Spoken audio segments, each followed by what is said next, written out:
Hi అందరికి ఈరోజు నేను మీతోటి చూడండి జామాకుల గురించి చెప్పడానికి అయితే వచ్చాను. మేము చిన్నపిల్లలప్పుడు స్కూల్ పోయి రాగానే సాయంత్రం 4-5 గంటలకు వస్తాం కదా, రాగానే ఈ జామాకులుగా కొంచెం చింతపండు కొంచెం ఉప్పు వేసుకొని తినేవాళ్ళం ఫ్రెండ్స్ అంతా కలిసి.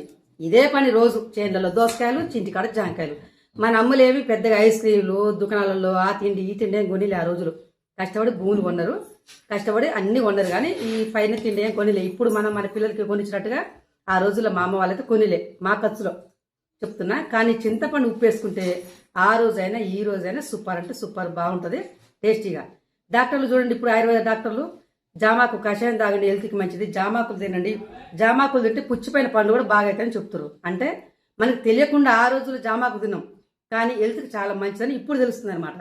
లేక తిన్నామని నేను అనుకుని చాలాసార్లు. మాకు ఆ రోజుల్లో లేక జామాకులు తిన్నాం, చింతపండు వేసి మా పిల్లలతో అన్నా, కానీ చాలా హెల్త్కి మంచిది ఈ రోజుల్లో. సరేనా, మీరు కూడా తినండి.